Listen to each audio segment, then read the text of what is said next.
জঙ্গিপুরে বিক্ষোভকারীদের উপর পুলিশের লাঠিচার্জ নিয়ে মন্ত্রী সিদ্দিকুল্লাহ চৌধুরী প্রশ্ন তোলার পরে সরাসরি হস্তক্ষেপ করেছেন মুখ্যমন্ত্রী মমতা বন্দ্যোপাধ্যায়। মঙ্গলবার সন্ধ্যাতে মুখ্যমন্ত্রী নিজে কথা বলেছেন জেলা প্রশাসন এবং স্থানীয় বিধায়ক জাকির হোসেনের সঙ্গে। রাজ্য সচিবালয় নবান্ন সূত্রে খবর, দোষীদের চিহ্নিত করে অবিলম্বে গ্রেফতারের নির্দেশ দিয়েছেন মুখ্যমন্ত্রী।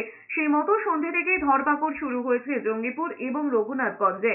এর আগে ওয়াকফ সংশোধনী আইন প্রত্যাহারের দাবিতে বিক্ষোভকারীদের সামাল দিতে গেলে পুলিশকে প্রথমে লাঠি ও কাঁদানে গ্যাস ছুঁড়তে হয়।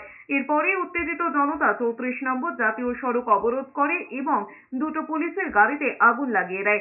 এই নিয়েই সরব হয়েছেন রাজ্যের মন্ত্রী সিদ্দিকুল্লাহ চৌধুরী। তার কথায়, এর আগে বাম জামানাতেও কখনো পুলিশ তাদের গায়ে হাত দেয়নি, তবে পশ্চিমবঙ্গে যে ওয়াকফ আইন কোনোভাবেই কার্যকর করতে দেওয়া হবে না তাও বুঝিয়ে দিয়েছেন সিদ্দিকুল্লাহ। কলকাতায় এক সংবাদ সম্মেলনে সিদ্দিকুল্লাহ চৌধুরী বলেছেন, যারা ওয়াকফের সম্পত্তি পরিমাপ করতে যাবেন তাদের জন্য কি রকম জামাই আদর অপেক্ষা করছে তা তারা গেলেই বুঝতে পারবেন। সিপিএম এর জামানায়ও সিপিএম এর পুলিশ কিন্তু আমাদের লাঠি চার্জ করে।